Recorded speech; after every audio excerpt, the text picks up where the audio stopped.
couldn't happen to a better part of town. Oh, that's not nice. That's not nice. Do I have administrative Get that privileges? nice Can I boot breeze. you? You can if you want. Good stuff. We've got a lot to get into today. I have a question of the day, a little tongue in cheek. Did we save the daylight? Drop your number in the chat. I am a huge proponent of daylight savings time because it makes summers here effectively longer. And I argue about this with my wife because, she's like, why do we have to go through these time changes? And why do we have to do this stuff? It throws off my sleep. I've actually gotten more sleep this week because I've felt tired earlier. That's been something I've been able to take advantage of. But I don't like, in the summer here, as far north as I am, and you can attest to this, Scott, although you're not from quite as far north as I am, it already starts to get light around 5:30 in the summer. So for it to start getting light around 4:30 would be a problem for me. But I do like playing golf till 10 o'clock at night sometimes. That's fun. So I like the daylight savings time, even if it means that we have to go through this time change stuff. But let's see what the poll results say. We've got nobody answering this question in the poll. Come on, folks. It's a 1 or a 2. I'm not asking for a heavy lift here. There we go. Rachel's in with a 1. We saved the daylight. I like it. Dupree says we saved the daylight. All right, here come the answers. I like it. Here's your regular reminder to please turn on your cameras if you're able to. Makes this whole experience a lot more fun. Today, we're going to do something a little different. We're going to get into breakout rooms today for an activity. If I have those, we may have to pivot. I don't see breakout rooms in your settings. Do you have those?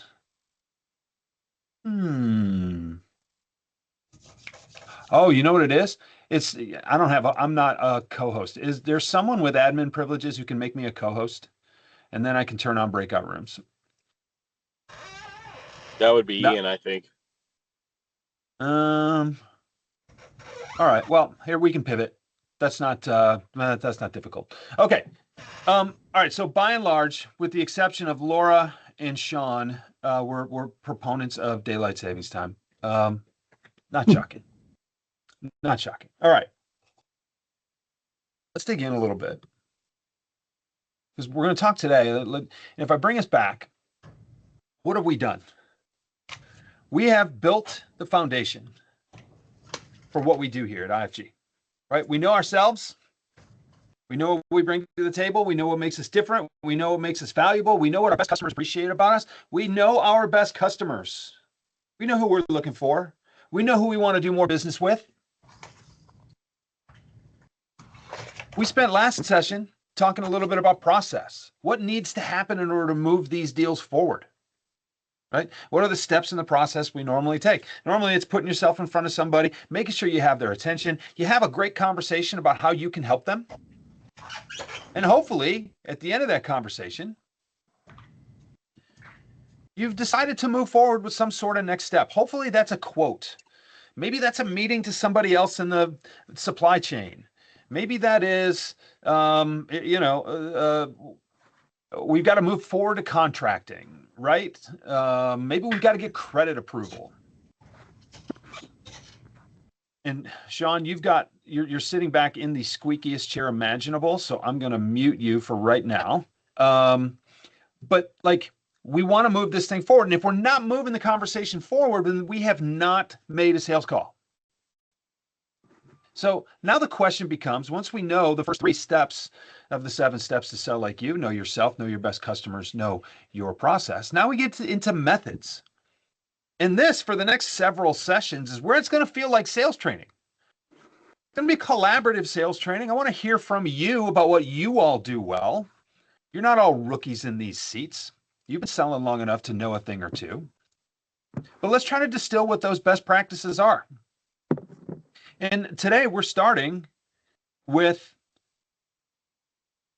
opportunity creation. And I am seeing everybody else moving, but I just looked up and I saw my own little video screen here. Not, I'm frozen on my own screen. That's wild.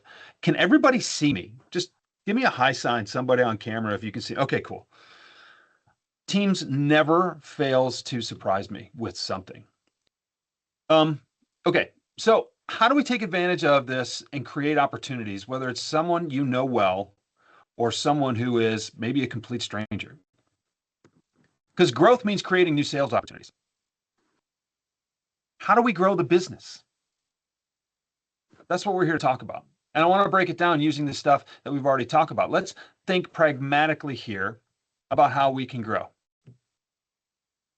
Who needs to hear from you? What's the messaging that will get their attention? And what are the best ways to put yourself in front of them? What are the best ways to put yourself in front of those people?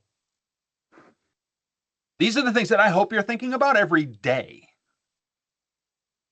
Hopefully you wake up in the morning, you've got your plan for the day, you've got the stops that you're going to make, and hopefully you haven't fallen into that trap of, well, I'm just going to go from call to call to call and do my milk run, or, get my, pound my head against this door again, or whatever. Hopefully you're still mentally and emotionally engaged with the work that you're doing every day. But when I started my first sales job, this might have been my first day in sales. When my first manager told me this, he said, Jeff, you need to start out every day with a plan and a sense of urgency. Here's what that sense of urgency should look like. Who needs to hear from me today? Not who do I need to hear, not who do I need to get in front of so much as who needs to hear from me today? What kind of message will get their attention? And then what are the best ways to put myself in front of them? For some of you, it's going to be picking up the telephone. If you're an inside sales rep and you've got an account that's come in and maybe they haven't been there in a while, maybe you're in the showroom and you're looking at your account list and you're like, haven't heard from, Wade's Restaurant in a while, right? Dupree, I know that's one of your team's accounts. You're going outbound to them, but that's the maybe there's more than one Wade's Restaurant. Maybe I haven't heard from Jeff's Restaurant. How about that? Maybe I should pick up the phone and I should call him. Maybe there's a new restaurant in your territory. You're out there pounding the pavement. You're walking the streets. You are, in town, and you see this place. You're like, you know what? I need to go introduce myself to them because they look like what? They look like my best customers. And there's somebody that I can go, my best partners, rather. Sorry, Scott. And I'm going to go put myself in front of them because I think I can help them. Maybe it's through email. Maybe it's through a warm introduction. But how are we thinking about these things? This is what we're going to talk about today. So who needs to hear from you? Let me ask someone who's been doing this for a while. Thomas Wickham, you are looking right into your camera, got this beautiful wooden office set behind you, big screen. When you think about how you're going to grow, what goes through your head in terms of, who you're going to try to reach out to? Being inside sales is a little different for me. I try not to be a spider where I sit and wait for people to call and come in, so that's a big part of it. But, getting in front of people on the telephone or stopping in person sometimes. When I'm trying to grow a customer, I'm really trying to sell the whole book, right? So if they buy refrigeration from me and they've never bought anything else, then I'm not going in with refrigeration. I'm going in with something else, whether it's gas or small wares or any supplies. So for me, when I'm trying to not penetrate a new customer, but an existing customer, I'm really trying to expand the book. How do you keep track of all that? Like, obviously you've got a customer roster, and maybe it's just in your CRM, maybe it's scribbled on the back of a napkin from the bar where you met somebody to, that runs a restaurant, maybe whatever it is. Right. But how do you know what you have left to sell? Right. So first of all, is understanding their business, really, and understanding what they do and what they need and what they use. And then as far as how I track it, I lean heavily on my auto quotes, my quoting software. It really keeps track of everything I've already done with them and spoke to them about. And it's a really quick, easy way to look and say, hey, they do a lot of heavy frying in their kitchen, and I've only sold them refrigeration. And so what am I missing, and what can I go penetrate for that account? Cool. So you have software that you lean on. I love that. How often do you think about who do I need to get in front of? Do you think about this on a quarterly basis, a monthly basis, a weekly basis? Is it a daily basis? I mean, how do you, from a strategic standpoint, how do you approach that? Well, I try to stay disciplined with creating my plans on Friday for the next week. So, I'll always have a few customers that I know that I want to get myself in front of. And then hopefully I can get it all done within that next week. I'm not in control of my day sometimes, so sometimes it goes sideways. So Happens. Try to get the plan weekly, and then try to execute the plan over that week. Yeah. Cool. Thanks for that. Leslie Gilmartin, my friend from Tampa St. Pete's. Good morning. You're an outside rep. Yes, I So am. you see these new openings, you hear the rumors on the street, the word on the street, you hear people in the industry talking, right? So how do you identify, I mean, with new restaurants opening all the time? And Oh my gosh, it's people really hard to keep up with. But like, for instance, Yeah. last night, I'm on, of all places, I'm on Facebook or TikTok, I can't remember.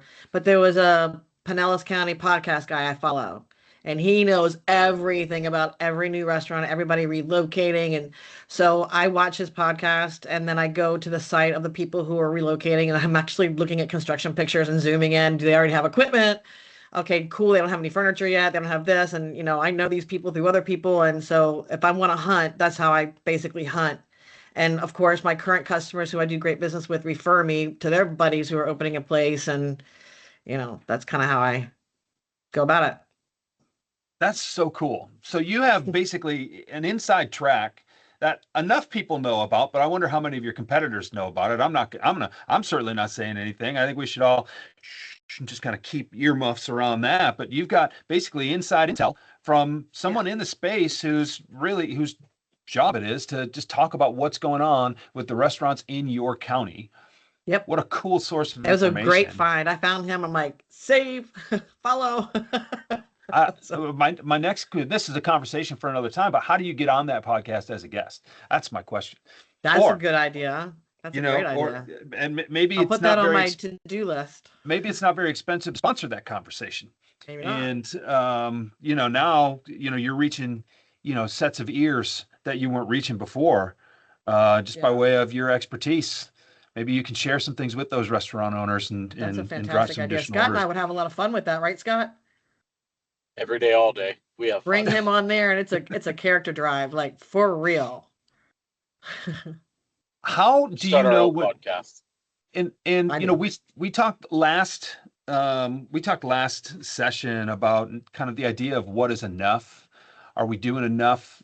Of the right activities? Are we opening enough opportunities? Are we getting enough attention? Are we having enough meetings?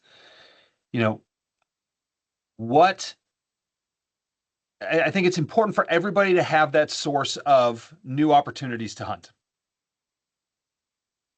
I think at some point you run out of opportunities within your current book of business. There's only so much that people can spend, with you. And just because you need to grow doesn't mean that all of your customers are going to grow at that same rate. So as we continue to think about growing, where are we finding new places to bring in? Because obviously we also know that attrition is a real thing, and some of those places are going to rotate out. You're going to lose to the occasional competitor. Unfortunately, some of your places are going to go out of business. Ken Yeager talked last time. He's like, well, someone got swallowed up.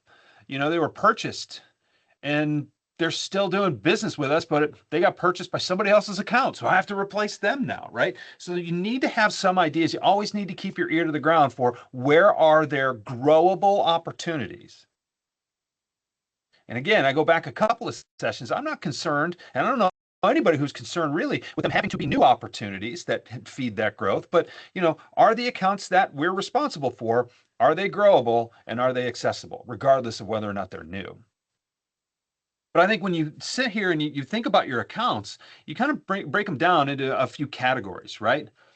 Like, who are your gold standard accounts? Who are the ones that are really willing to partner with you? These are probably the most likely to refer you. These are certainly the ones that are willing to give you the majority of their wallet share. And then maybe you have a podcast, or maybe you're just out, or maybe you're keeping up with industry news, on the inside. Look, I mean, if you're working the showroom, there's still ways that you can grow with new customers. And I know the phone works both ways. I know it comes up. When it rings, you pick it up, and occasionally when it's not ringing, maybe there's an opportunity for you to pick it up and go the other way. But there are new customers in your area that you'll be able to help. Do we have Jeff, a means? Just to piggyback on some of that right now. So, like, Please. everybody knows the current situation we're going through with the government shutdown and the flights being canceled. And I experienced a flight being canceled the other day.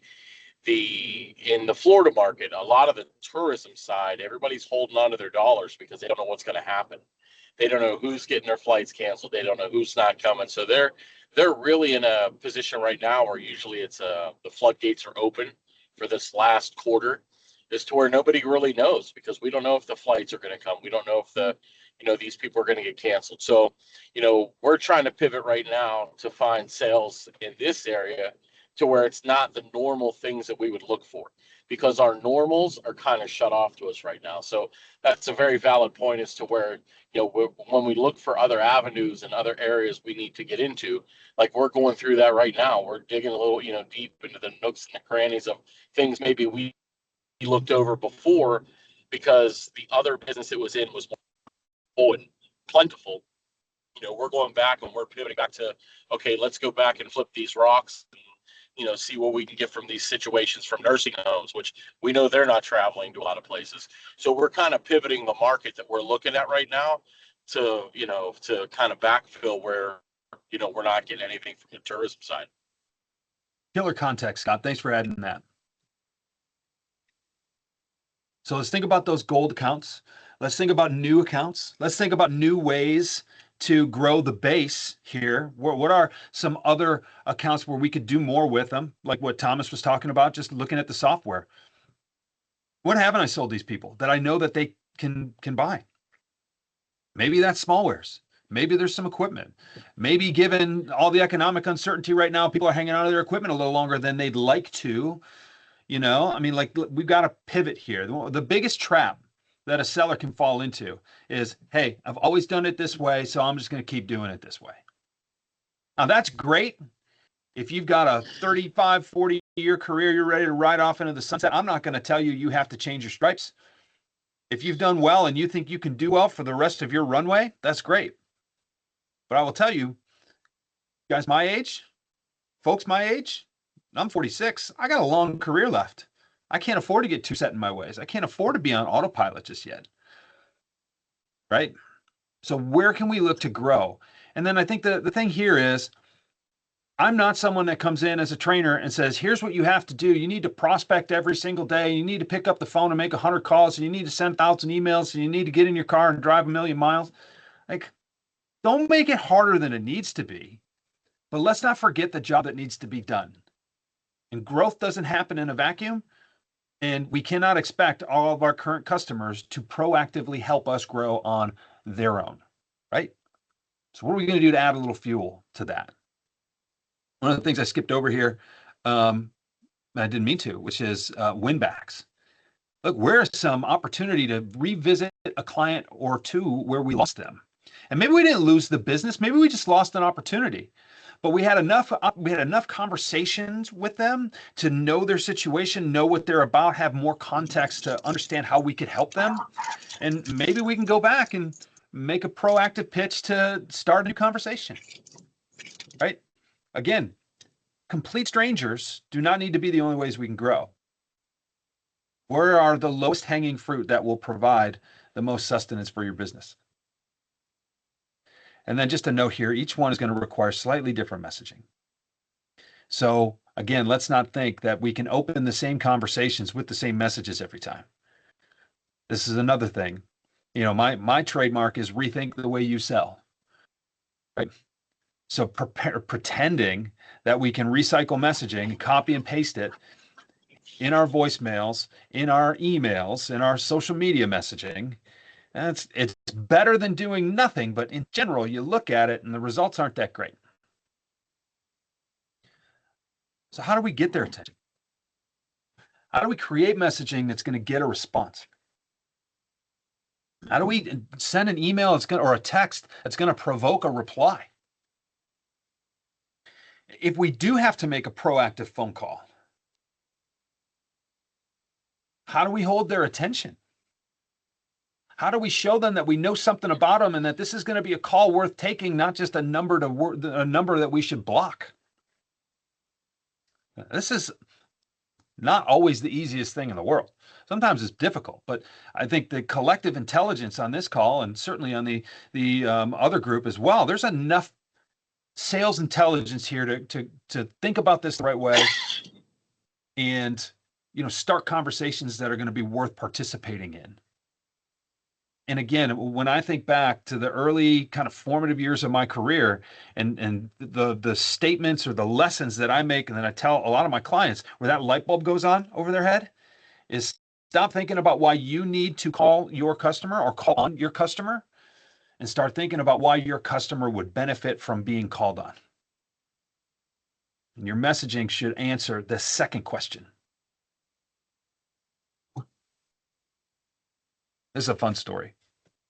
This is Rob. This is AI Rob. And Rob is one of my college roommates. And what I was really most impressed by, and I generated this image probably maybe a year and a half ago for a talk that I did for another company. The things that AI nailed, I don't know if any of you all, or how many of you all went away to school. But I went away to school and they had these extra long twin mattresses that I'd never seen and still haven't seen anywhere else. So this somehow nailed the extra long mattress part and the bland wooden furniture and the cinder block walls. But this is Rob, and the story that I tell about Rob, and look, I mean, no ill will. Rob's doing well. He's a PhD somewhere. Like he's doing well for himself. But Rob's not on the group chat with the rest of my roommates. About 7, 8 of us. We get together every year, a couple times. And Rob is famous for being the guy who would walk into a room, and he did this more than once. And he would say, "Hey guys, you got anything I can have?" Think about that. It was not, "Hey, I'm short on cash this week. I get paid on Friday. Can I take one of your ramen packets and eat it? I'll replace it this weekend after I get paid and go to shopping. Can I borrow a beer? I'll replace it. Can I, whatever."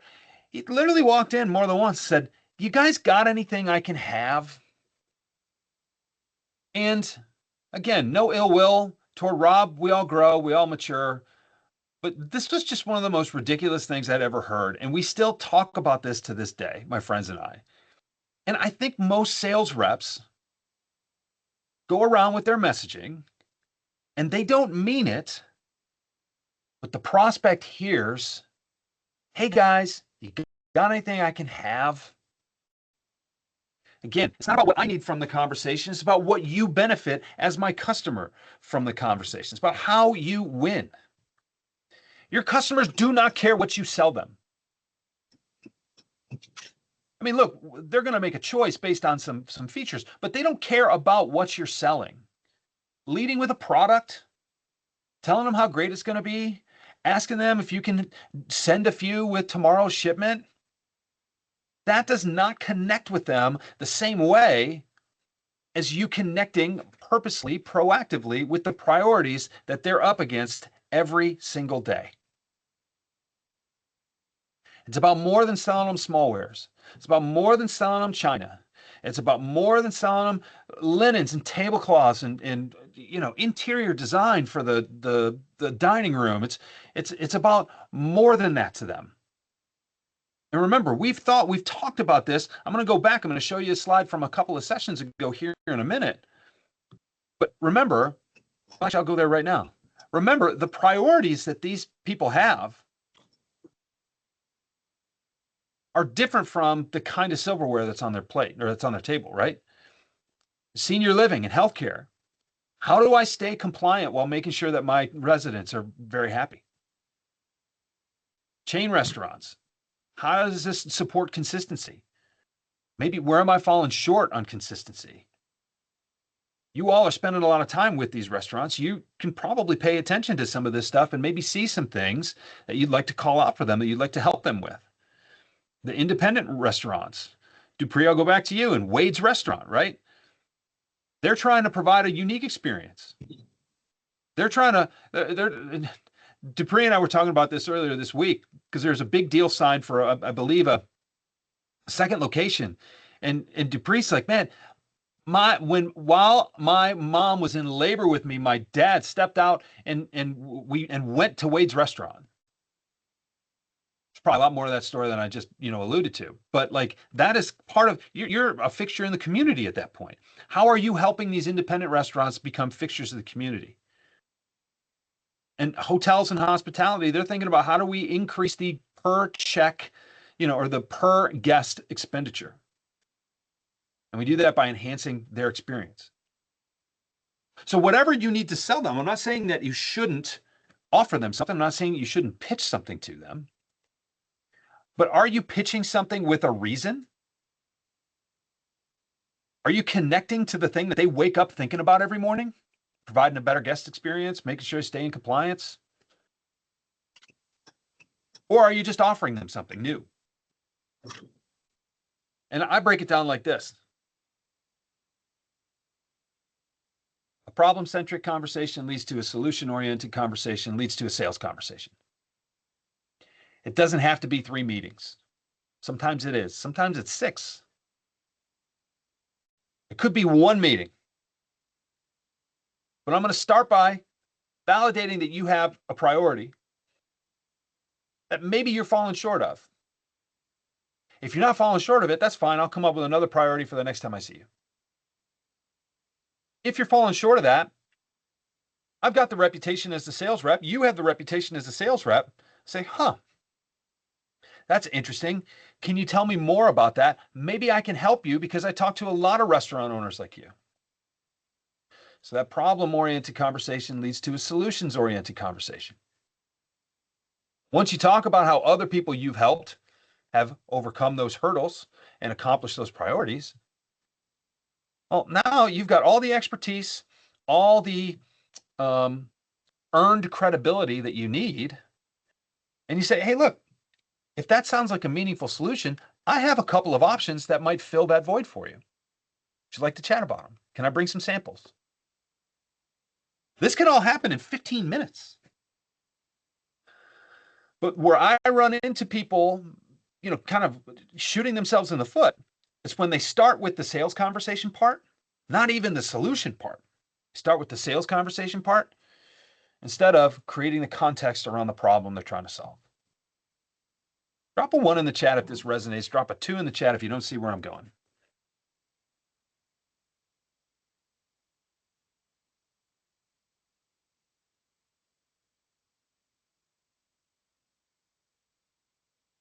Laura's got clarity. Love seeing that. Carl Stanley has clarity. Scott Hall, Sherry Moravi, Dupree. Okay, I've seen a lot of 1s. Don't put a 2 in there just to be contrarian. But if you need a little clarity, I'm happy to dig deeper. Scott says 67 because that's exactly what Scott Hall would say. Okay. So don't dive right in with questions that are too tough to answer, though. This is another issue. I've made this mistake a lot because, look, you've got your expertise, you've got your reputation, and we've already discussed that our customers see us as resources. And so one of the things when we get caught up in that momentum, it's, well, okay, I have seen problems that they have. I've seen the big picture. They can't see it. Let me go in and ask a really challenging question to make them think. And I'm going to share some examples here one of the things that we need to do before we start conversations like this, again, this could be a complete stranger. This can be someone we do a lot of business with. But particularly when we're in there, and if we're just making a quick stop, or we're just dropping off an order, or we're taking a quick order, they're not expecting us to give them a heavy lift mentally. So what you want to do first is confirm whether or not this is something that they're thinking about, and then ask the question. We call these interest-based calls to action, right? Hey, so look, Leslie, I'm working with a lot of hotels like yourself, and look, right now with travel being kind of restricted, we don't know what's up in the air with the shutdown and flights being canceled and things like that. So a lot of the hotel owners that I'm talking to are really trying to focus on maximizing the guest experience for their people that are already in the hotel. And, if we maximize the guest experience, it's probably going to keep the per check or the per guest revenue higher. Is that something that you're thinking about right now? That's a lot different than coming in saying, hey, Leslie, look, I got to imagine with all the flight cancellations, you're really concerned about revenue. How are you going to maximize per guest revenue? Does everybody see the difference there? I want to see if this is a conversation worth having. Is Leslie thinking about this right now? Because if she's not, my question is not going to land very well. But if she is, her ears perk up a little bit. And now I can ask that question because it's got context to land appropriately.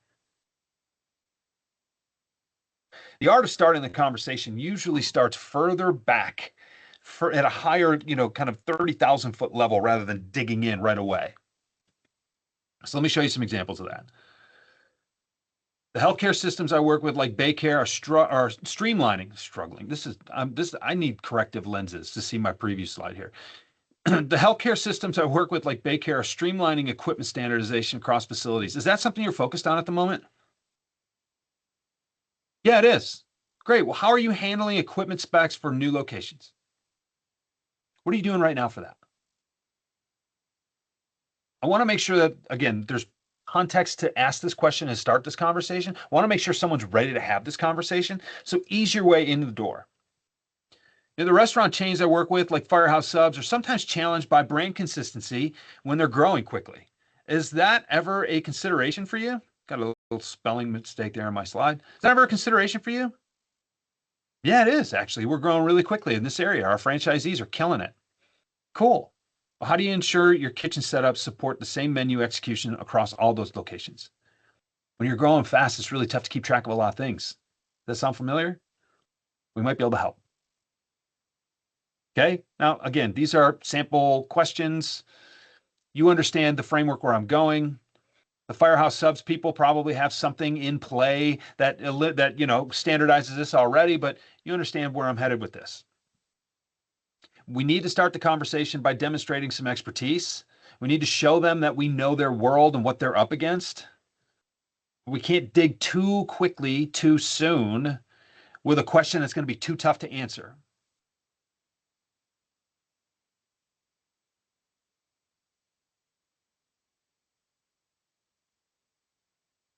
Here's where I was going to break into groups, but I don't have breakout sessions enabled. That's an issue we can work around. So instead of breaking out into groups, there are, let's see, 29 people, including me and note takers. So there's probably 25 of us, 24, 25 of us. We'll just do this as one big group. How do you start conversations? What are your best conversation starters for bringing up something new? Thomas, I'm going to go back to you just because there's context here. I don't mean to keep picking on you. But when you go through your software and when you look at that and you say, all right, here's a restaurant that, we did some equipment installation for them. We did some refrigeration for them, but we're not doing a ton of small wares. And I know they lose 24 knives every weekend. How do you start that conversation?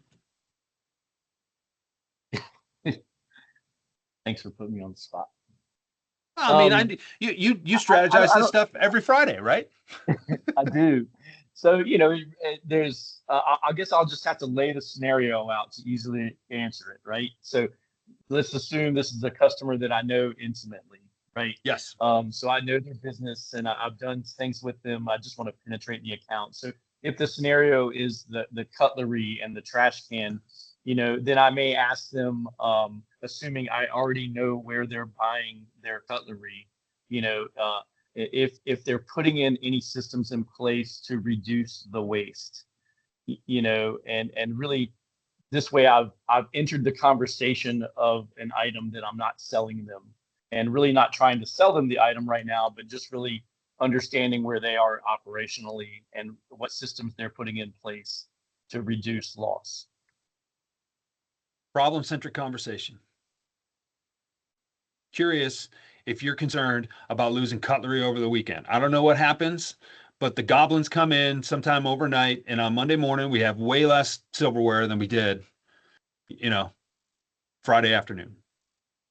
Is that something that bothers you? If so, what are you doing to address it? If I don't know what to do to address it, can I share what some of my other customers have done to address this? Some pretty unique stories I have to tell. And then maybe you help them with a solution that just helps them reduce loss. Great, you win.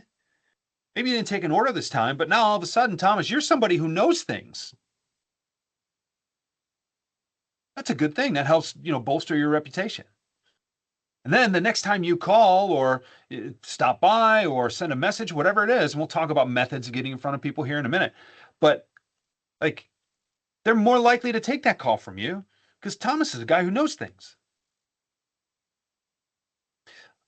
Thank you. Carl Stanley, you're an inside sales rep. How do you approach this stuff?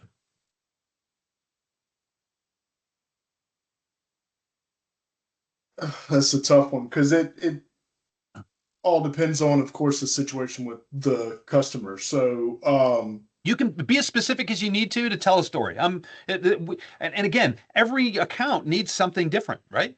So we don't have a blanket thing. We need to think about this. We don't have a blanket approach. We have some concepts that we can refine for each particular customer type, but be as specific as you need to be.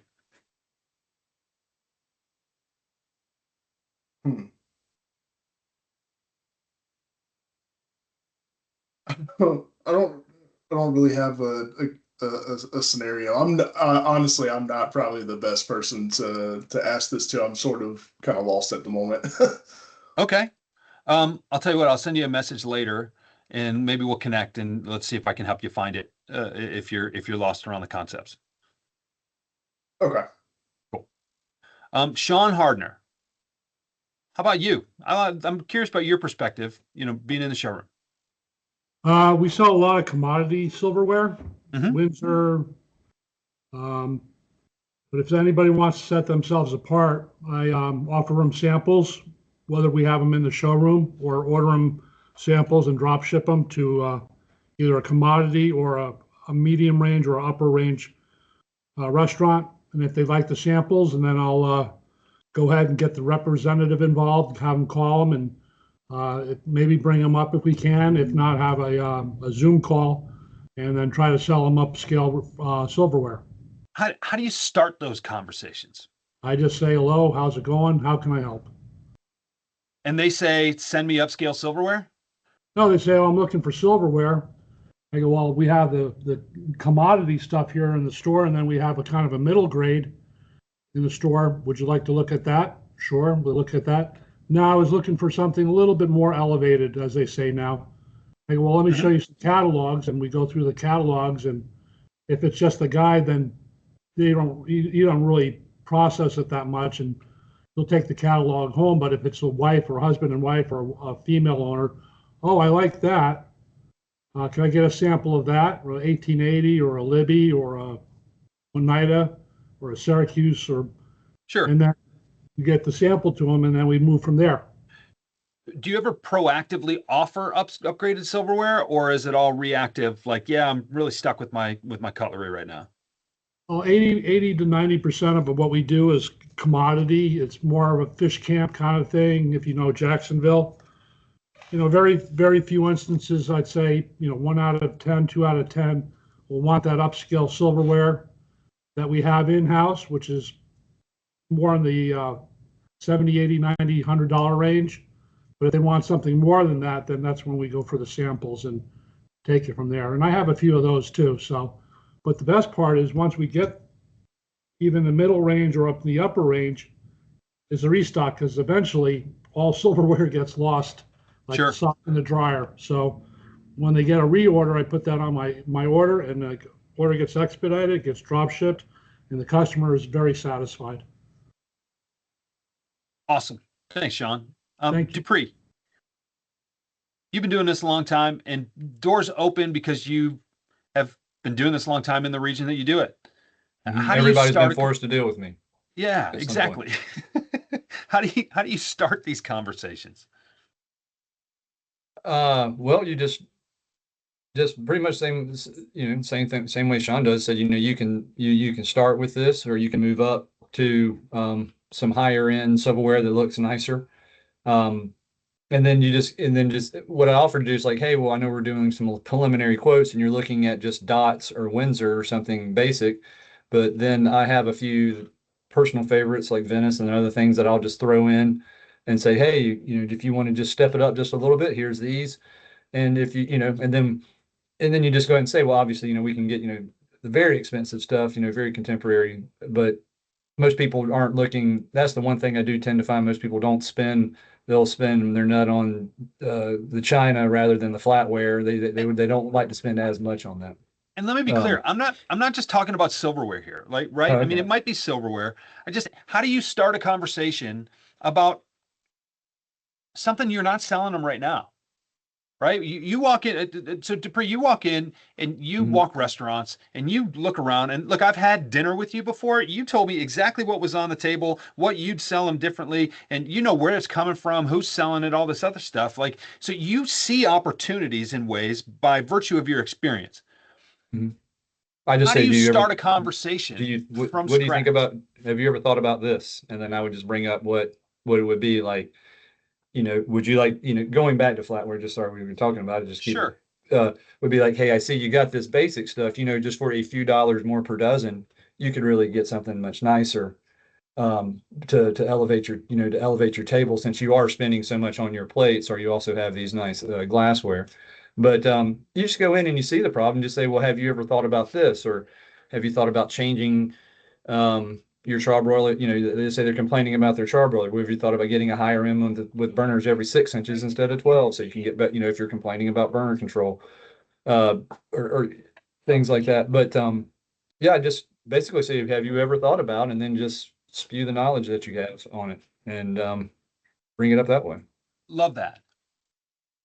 Let's go all the way back to probably your surveys early on. We know stuff because we've been in the industry forever. We've got a ton of expertise. We're seeing things that they're not thinking about. We walk the restaurants. In the case where you're outside reps, obviously your showroom reps and your inside reps can't do that. But you see these stuff that they're maybe not seeing. You can ask about that. Hey, I just walked through your kitchen. Do you ever run into issues with burner control? No, we really don't. Oh, okay. No, just curious, because sometimes I see that with that particular range, and it all depends on what you're cooking. But with that particular range, the burners are a little bit farther apart than some other models, and if you're if you're running into hot and cold spots on your grill, it could be an issue. Just curious. And if it's nothing, it's nothing. That's okay.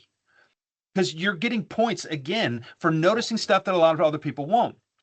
If it is an issue for them, they can say, that's it. We are running into that right now. What would you do for me? Right now, we're starting a conversation that we can end in a positive way. Patty, you've got your hand raised.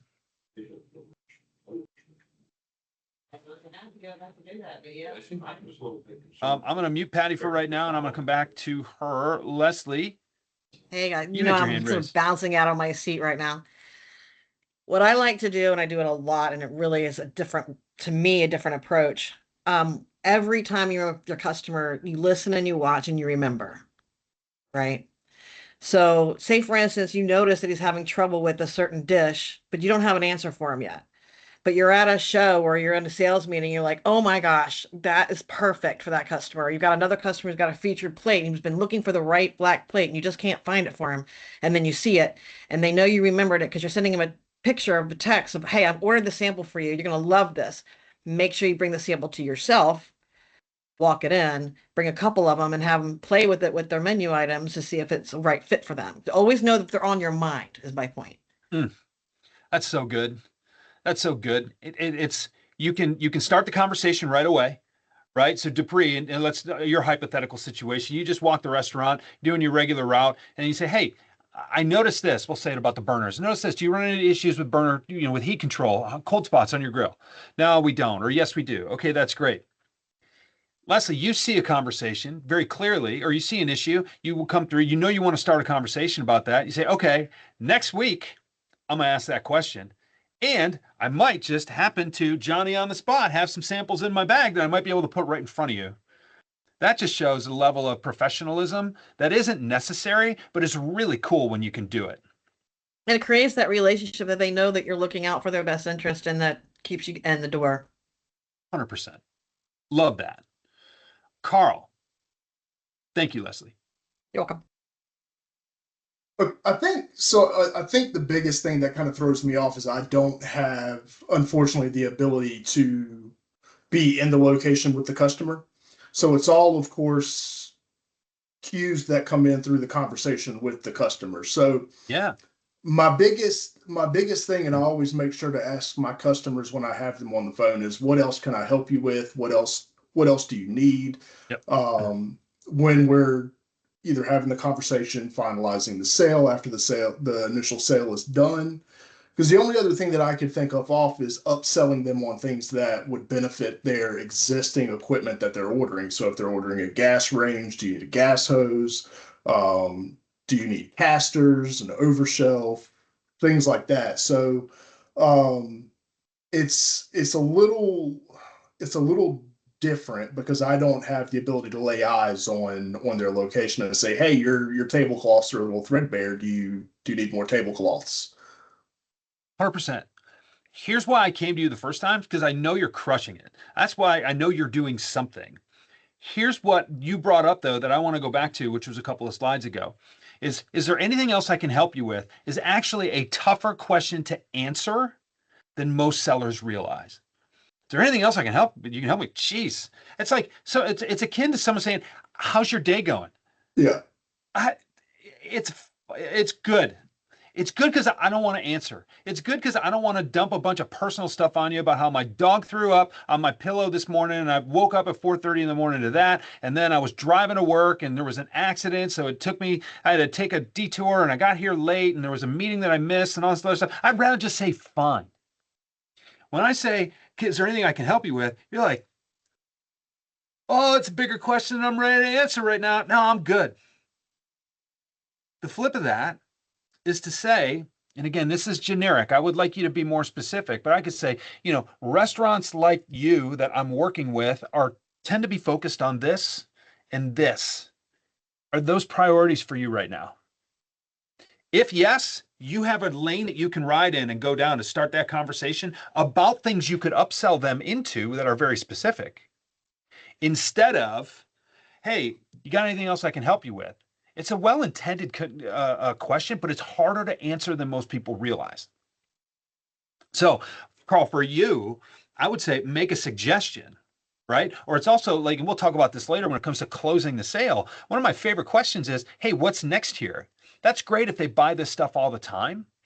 But if you're selling something that they've never bought before, you're working with a new restaurateur or someone who's just new to you and they're as curious about your process as you are about theirs, you might say, hey, normally in this situation, I would get some samples together and I would, put them in front of you. Or normally in this situation, I'd put together a quote and just see if we're even talking about the same ballpark in terms of your budget for putting this build out together. Does that make sense to do? And now you're controlling the conversation and leading the conversation instead of leaving it all up to them. You could also, if you can't leave the store, let's say if you have a good customer and you do still want to help them and they are having an issue, you could always say when you get back, and they can't really explain it to you. You could always say when you get back to the restaurant, FaceTime me and then show me what your issue is. And if you can't go out, I mean, I've been doing that a lot more lately, like when I'm short staffed and I can't make it somewhere. And just say, hey, I'm sorry I can't rush right out there, but when you get there, just FaceTime me and let's look at it together and see what's going on. Like your walk-in door and it's your door heater's out or whatever, that they're not understanding what you're trying to explain when you're in the showroom. But So good. something to think about. So good.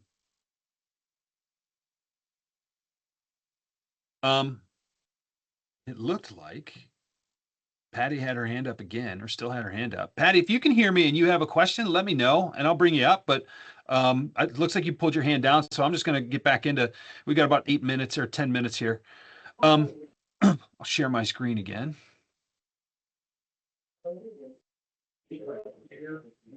All right. What's the best way to get in front of them?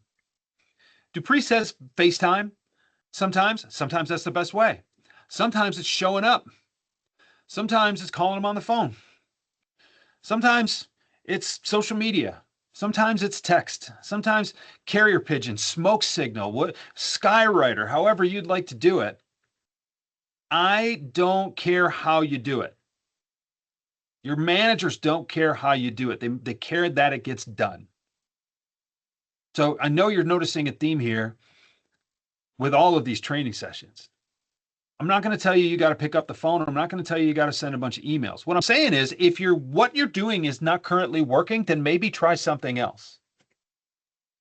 But always think about the customer that you're reaching out to, not just what's easiest for you. I know a lot of people don't like using the phone. It's fine. But if you need to cover more ground and the weather's too bad for you to get out there, there's still a way to get in front of people. Social media is still underutilized, right? Direct mail, underutilized. And it's kind of a surrogate for carrier pigeon here, or carrier pigeon is kind of a surrogate for that. Direct mail works. Handwritten notes work. They take a little more effort. It's a lot of effort that other people aren't willing to do. That's why it sticks out. But again, I am not as concerned about the channel. I am more concerned that you are putting yourself in front of people that you can have good conversations with about helping them in ways you're not helping them with. How are we growing? Regardless of the channel you choose to use. Know something about them before you call on them. Go to their website, read their Google reviews, read any press clippings about them. Do you know anybody that you can refer to? Do you have a name that you can drop? Hell, if you can drop that name, might that name just introduce you? Again, let's not make this any more complicated than it needs to be. Understand when a good time to call is. This is fun. I mean, you all know this, of course, but it's like sometimes the best time, I'm thinking about this as a consumer, sometimes the best time to call and make a reservation or call and ask a question is 9 o'clock in the morning for a restaurant that doesn't open until dinner. Somebody's there and when the phone rings, someone's going to pick it up. You don't call in the middle of a busy dinner service, obviously.